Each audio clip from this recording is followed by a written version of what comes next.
Hi, I'm Miley Oye. Moving forward in our series of videos on hack site recovery, you're now ready to assess the damage. This video is tailored to site owners who received a message that their site was suspected of being hacked with spam or phishing pages. The video assumes you have a technical background in viewing source code and running commands in the terminal. If this description doesn't fit you, please visit our Help for Hack Sites to locate more appropriate assistance. For the rest of us, we're joined with Tiffany Oberoi, a software engineer from our web spam team. Tiffany is here to share her expertise in fighting spam. Hi everyone! Tiffany, great to have you here. Thus far, we've quarantined our site, verified ownership in Webmaster Tools, viewed the hack site message, and are ready to assess the damage caused by the cybercriminal. Sounds good. Thanks. It seems that assessing the damage on our hack site is comparable to a doctor needing to understand the full symptoms and progression of an infection before actually prescribing treatment. And once you help us with this crucial step, the following steps will help to identify the vulnerability that allowed the hacker to gain entry, then clean up our site, and last, request a review to return to a healthy display of our site in search results. For now, though, the goal of this video is to assess the damage and gain insight to the hacker's intent. Can you help guide viewers through this process? Of course. As you just mentioned, having insight about the hacker's motivation is important during the recovery process. It helps highlight things to look for in our investigation and will point to the proper method of cleanup. Therefore, before we begin assessing the damage, the higher level question to keep in mind is, what was the hacker trying to do? In many cases, the cybercriminal was financially motivated. However, instead of actually building a strong business, the cybercriminal tried to unfairly benefit from the good reputation of vulnerable sites on the web. For example, she may have added visible text and advertisements on your site to bring your users to her online business. Or she may have added hidden text and links. Hidden text is real text on the page, but coded in a way that makes it difficult for humans to see with their browser. On the other hand, automated programs, like search engines, continue to process the text without a problem. This means that the user-hidden spammy content on the page can easily surface in search results. The hacker may also use the deceptive tactic called cloaking to add her spammy content on your site, but avoid being detected by search engines. Cloaking refers to the practice of presenting one set of content to users, but a completely different set of content to search engines, all for the same URL. The text isn't coded to be visibly hidden, it's actually programmed so that regular users are never served the spammy content. Only the search engines are served spam. Cloaking makes it difficult for site owners to diagnose the hack because whenever they view a web page, everything looks normal. Again, it's only the search engines that are served pages with spammy text and links. So far, these tactics involve a cybercriminal using your site's good pages to rank and display the spammy content. Another tactic is using your site not to host the spammy content, but to boost the search engine rankings for their online business. It's easy to understand that a cybercriminal would be motivated to hack a site so that their content can act as a parasite on good pages. But can you explain more about how hacking my site could actually improve the ranking of pages on the cybercriminal site? Sure. One ranking signal is the quantity and quality of inbound links to a page. This increases the page's trust and authority because adding a link to an external resource is like vouching for the content. Right. The cybercriminal is trying to manipulate the ranking signal of merited links by hacking good websites and then adding links back to her own. Yes, and these can even be hidden links, just like the hidden text we discussed earlier. Being hidden can make assessing the damage more difficult. Later, I'll show a few techniques that reveal otherwise hidden content that was cloaked to search engines. Okay, so thus far you've covered that the cybercriminal might have been financially motivated to hack my site to show spammy advertisements or often hidden spammy links in text. Yes, and there's even more. In other cases of hacked sites, again, motivated by greed, the cybercriminal tries to steal sensitive user information. For example, she might be after login credentials and personal information of you or your users. One nefarious technique of this sort is called phishing. Phishing is when the hacker publishes pages on your site that are imposters of legitimate businesses, like a banking website, to steal the login and password from users who fail to notice the difference. Then, as one could imagine, once the cybercriminal has possession of logins and passwords, they're able to wreak havoc by logging into sites as if they were the true user. If your site was compromised with phishing content, you'll likely have seen a message in Webmaster Tools. In this case, you'll also have further actions to perform later in the recovery process. Thanks, Tiffany. To summarize, it appears that sites are most often hacked for financial gain. The hacker may either add new visible spammy advertisements, hidden content or links to manipulate rankings, or pages that steal personal information by phishing. Correct. And it's easier to determine which, or all of the above, is the hacker's motive once we investigate the damage inflicted. Just to prepare everyone, this investigation is both technical and fairly lengthy. I've broken the investigation into 3 main groups of actions. We'll begin by reviewing all the URL examples of hacked pages provided in Webmaster Tools, whether that's from the Message Center or in the Security Issues feature. Next, we'll perform a site colon query to get a sense for the scope of the visible effects. Last, we'll end with a detailed investigation of the damage by logging in directly to our server. Yes, and if your site is currently offline, go ahead and turn it back online for this exercise. Alright everyone, let's start the first action in our investigation, which is to review the hacked URL examples provided in Webmaster Tools. If your site was affected with phishing pages, please begin your URL investigation by making note of the example phishing URLs in the message. Otherwise, please use the example hacked URLs from Security Issues. Given these URLs, whether from the message or from Security Issues, I'll cover several methods to help confirm the hacker's damage. This includes, if it pertains to you, reviewing additional details of Webmaster Tools Security Issues, performing a #Google search, using Fetch as Google, and last, wget or curl.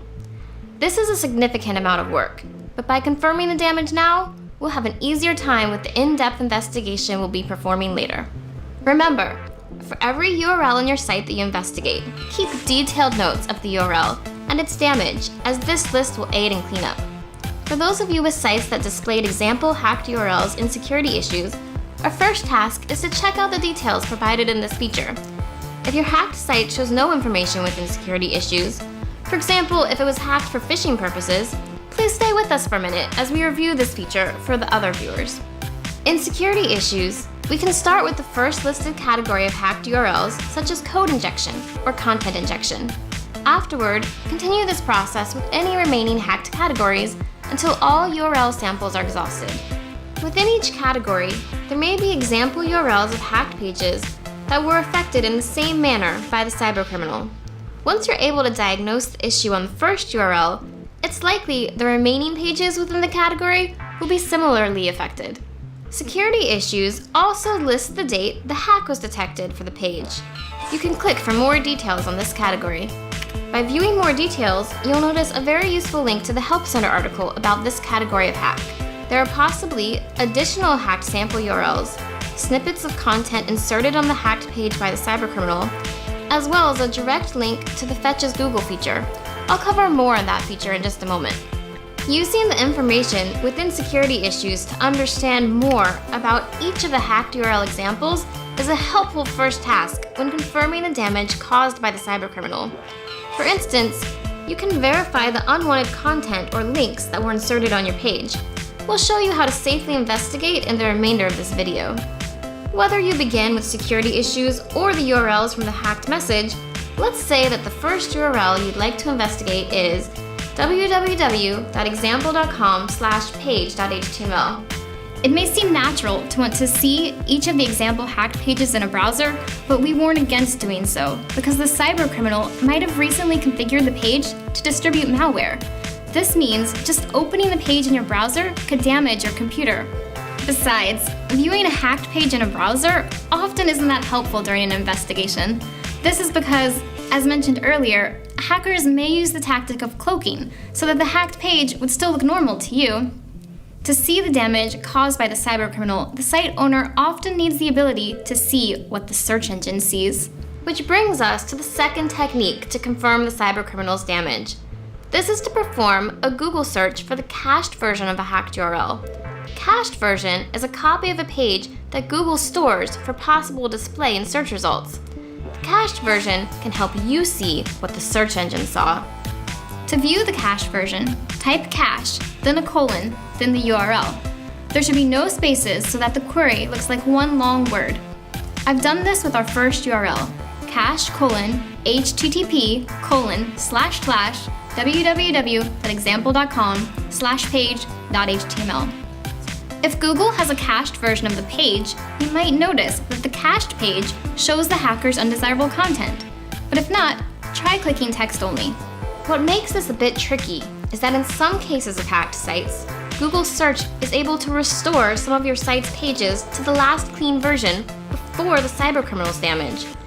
This allows pages on your site to remain safely available to searchers. One side effect of restoring content is that using a cache:/search may not reveal hacked information, since Google Search has reverted to the clean version. For these cases, usually the details pop-up in security issues provides a sample content snippet containing some of the spam detected on the page. Even if your site is clean in results, you'll still want to complete the recovery process. Why? Because by reverting to an old version of your site, the content is stuck in time. It won't include any recent information you've added to improve your site. The third method that's very useful when investigating pages for spam is to use the Fetch as Google feature in Webmaster Tools. Fetch as Google is available within the Show Details window of security issues for sample hacked URLs. You can also access it from crawl, then Fetch as Google. Here, you'll type the remainder of the URL that was hacked, starting after your listed site. For instance, for my first URL, I'll just add page.html. Keep the selection of web for the web crawler, and then hit Fetch. This action signals Google's crawler, a part of the Google search engine, to fetch the page. This feature uncovers exactly what the search engine sees in real time. If your site is online and you correctly entered the URL, the result will likely show success. Go ahead and click the link to see the contents of the page. Spammy text and links inserted by the cybercriminal might be obvious as you scan the content. Fetch as Google can reveal content that would otherwise be hidden text or never even served to users due to cloaking. If you don't notice anything spammy right away, you can try searching for spammy words like cheap, free, casino, or amateur. Insertion of drug names and online poker terms is a common hacker tactic. If you still don't notice any damage, be aware that the cybercriminal may have obfuscated their code, so the text looks like this: eval, base64, decode, and some gibberish that, when executed, performs spammy actions. And if you still can't detect the damage to the page, it's possible the hacker used even more tricky tactics. For example, she may have configured your site to only serve the spammy page at certain times of the day, or to only show the spammy page when a user clicks from a search result, or to only show the page to users of a particular browser. The fourth method that's useful when investigating pages for spam in cases such as these is to use one of two freely available tools, wget and curl. Both wget and curl make HTTP requests, and they can be configured to include referrer or browser information in case that helps replicate the behavior of your hacked site. Performing a search for wget or curl should return resources explaining their usage in more detail. Tiffany, to recap, the first action when assessing the damage of spam is to investigate each of the hacked URL examples provided by Webmaster Tools. The investigative techniques include viewing more details within the Security Issues feature, cache:/search, Fetch as Google, and wget or curl. Yes, and after investigating the URL examples, let's now gain a broader sense of the infected pages with our second action, performing a site:/search on Google. Type site, then colon, then your site, most often your domain. Like before, there should be no spaces in the query term, so it looks like a single word. The site:/ operator returns results limited to the pages that match your site. Please note that if your hacked URL examples contained a clean cache version in the earlier task, then the site:/search may also only display clean pages. In other words, this technique won't be as helpful. However, if your site showed the cybercriminal's damage with a cache:/search, then the site:/search may also provide more results. If the first page of search results looks clean, please click to more pages of results to check for additional evidence of the cybercriminal's harm. You can also add additional query terms to your site:/search. For example, because hacks often contain spammy words like pharmaceutical products, try searching for site:/example.com cheap or free or Viagra or Cialis or casino or amateur. At this point, having performed action number 2, the site colon search, there are likely more suspicious URLs uncovered. To investigate, use the same techniques as before. Check out the hack categories and security issues for pointers to the type of damage caused by the cybercriminal. Perform a cache colon search, use Fetch as Google, or try wget or curl for each of the suspicious URLs. Exactly. Confirming that spam exists on these individual pages is helpful in getting a sense of the hacker's motivation and the effects of her damage. But for more detailed damage assessment, we'll need to move to a third action, taking a closer look at the file system. Definitely. Since assessing the damage to your file system is similar whether your site is hacked with spam, phishing pages, or malware, file system damage assessment will be an individual video. Tiffany, can you also join us in this video? I look forward to it. Everyone, investigating your file system is a necessary final action in this step: assess the damage. Tiffany, thank you for all your work so far. We'll see the rest of you in file system damage assessment.